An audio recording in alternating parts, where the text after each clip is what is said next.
Hello friends, स्वागत है आपका मेगा 10 न्यूज़ चैनल पर। तो दोस्तों 20 अगस्त 2020 वीरवार का दिन हो चुका है। हर दिन की तरह आज भी आपसे हम जुड़ चुके हैं। जानेंगे आप केवल काम की खबरें। इस वीडियो में देश भर की तमाम बड़ी खबरें, मुख्य समाचार और हेडलाइंस न्यूज़ अपडेट के तहत है, जो कि महत्वपूर्ण और काम की अपडेट न्यूज़ है। तो आज बात करते हैं, खतरे में हो सकती है वैष्णो देवी यात्रा, शुरू हो रही है ऑनलाइन फार्मेसी कारोबार, रिलायंस कंपनी बढ़ा रहा है हेल्थ केयर सेक्टर में कदम, अब गवर्नमेंट जॉब के लिए होगा कॉमन टेस्ट। जानिए आज के सोना चांदी के ताजा भाव, और लॉन्च हो रहा है सैमसंग गैलेक्सी M51। और बात करते हैं बढ़ते हुए कोरोना वायरस को लेकर।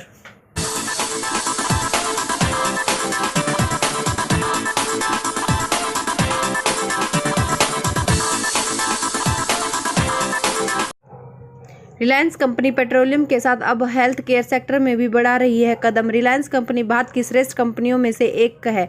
आज रिलायंस कंपनी ने हर सेक्टर में अपने हाथ मजबूत कर लिए हैं। यह कंपनी पेट्रोलियम के साथ साथ रिलायंस जियो में काफ़ी नाम कमाया है।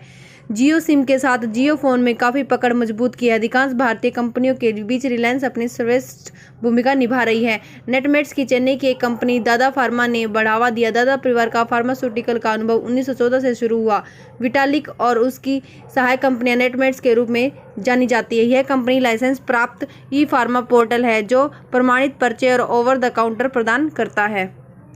ऑनलाइन फार्मेसी कारोबार में आ रही है दिग्गज कंपनियां। हजारों करोड़ के इस कारोबार में हिस्सेदारी की बढ़ेगी जंग। भारत के ऑनलाइन दवा बाजारी यानी ई फार्मेसी मार्केट में जंग छिड़ने वाली है। रिलायंस इंडस्ट्रीज ने नेटमेट्स में बड़ा हिस्सा खरीदा है और अमेजन ने बेंगलुरु से ई फार्मेसी कारोबार शुरू कर दिया है। उधर फ्लिपकार्ट भी इस बाजार में आने की कोशिश में लगी है। तो अगले वर्षों भारत में ऑनलाइन दवा बाजार में देसी विदेशी दिग्गजों में कड़ी प्रतिस्पर्धा हो सकती है। रिलायंस ने ऐलान किया है कि उसमें ऑनलाइन फार्मेसी कंपनी नेटमेट्स में 620 करोड़ का निवेश किया गया है। देश में 73% के पार पहुंची रिकवरी दर, 20 लाख से अधिक रोगी हुए ठीक। देश दुनिया में फैले कोरोना वायरस से अब तक विश्व भर में 2 करोड़ से अधिक लोग संक्रमित हो चुके हैं। भारत, अमेरिका और ब्राजील दुनिया के सबसे बड़े कोरोना प्रभावित देश हैं, जहां संक्रमितों की संख्या 20 लाख के पार है। भारत में कोरोना की स्थिति की बातें करें तो यहां पिछले कुछ दिनों से पॉजिटिव मामलों में गिरावट दर्ज की गई है, जबकि महामारी से ठीक होने वाले लोगों की संख्या में बढ़ोतरी हुई है। केंद्रीय स्वास्थ्य मंत्रालय की रिपोर्ट के मुताबिक देश में कोरोना मरीजों का रिकवरी रेट भी बढ़कर अब 73% हो गया है। सबसे बड़ी राहत की बात यह है कि देश भर में अब कोरोना से कुछ 20 लाख से अधिक मरीज ठीक हो चुके हैं।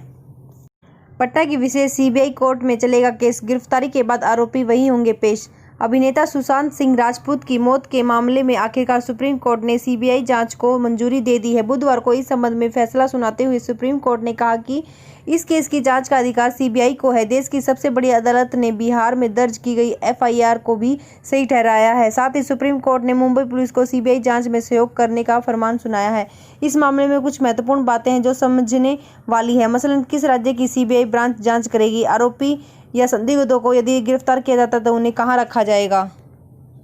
खतरे में पड़ सकती है वैष्णो देवी की यात्रा, यह है बड़ी वजह। 16 अगस्त को शुरू हुई माता वैष्णो देवी की यात्रा पर फिर से संकट के बादल छा रहे हैं। इस बार भी संकट का कारण कोरोना महामारी ही बन रहा है। दरअसल श्री माता वैष्णो देवी भजन पर तैनात करीब 22 कर्मचारी कोरोना पॉजिटिव आ चुके हैं। हालांकि बोर्ड की तरफ से इस बात कोई फैसला नहीं लिया गया, पर ऐसा लग रहा है कि शायद यात्रा को फिर से बंद किया जा सकता है। वहीं यात्रा पर आने वाले भक्तों की गिनती कम है। आपको बता दें कि बोर्ड ने जितने भक्तों की संख्या प्रतिदिन के लिए तय की है, उतने भी भक्त यात्रा पर नहीं आ पा रहे हैं। केंद्र का बड़ा फैसला, अब सरकारी नौकरी के लिए होगा एक common test, national recruitment agency लेगी परीक्षा।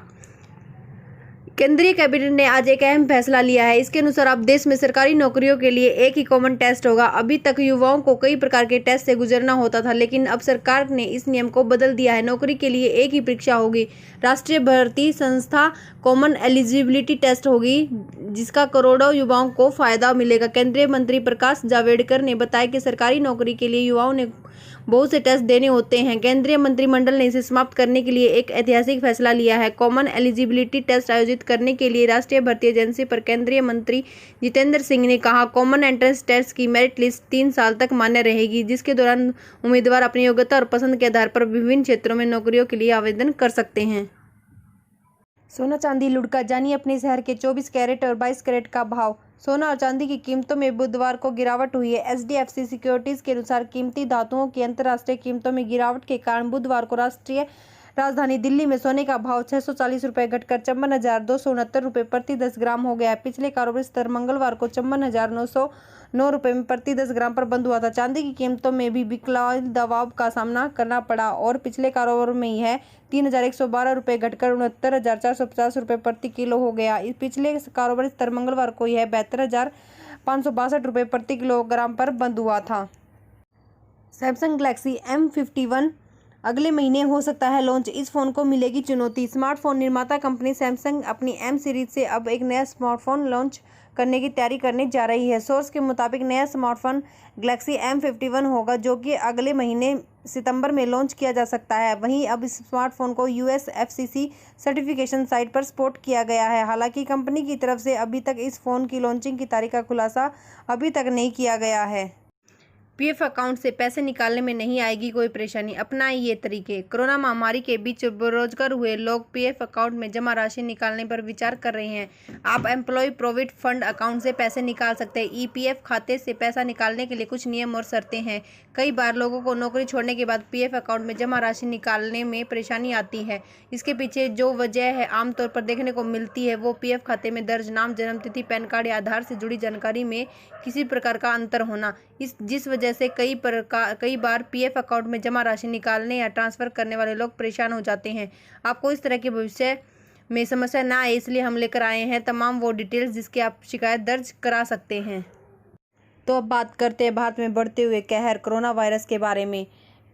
भारत में संक्रमित लोगों की संख्या 27,67,273 हो चुकी है, जिसमें से 20,37,870 ठीक हो चुके हैं और 52,889 लोगों की डेथ हो चुकी है। अब बात करते हैं दिल्ली की। दिल्ली में 1,54,741 लोग संक्रमित हो चुके हैं और 1,39,447 लोग ठीक हो चुके हैं और 4,226 लोगों की मौत हो चुकी है। अब बात करते हैं हरियाणा की। हरियाणा में भी धीरे धीरे बढ़ता जा रहा है। हरियाणा में संक्रमित लोगों की संख्या 48,936 हो चुकी है, जिसमें से 41,298 ठीक हो चुके हैं और 557 लोगों की डेथ हो गई है।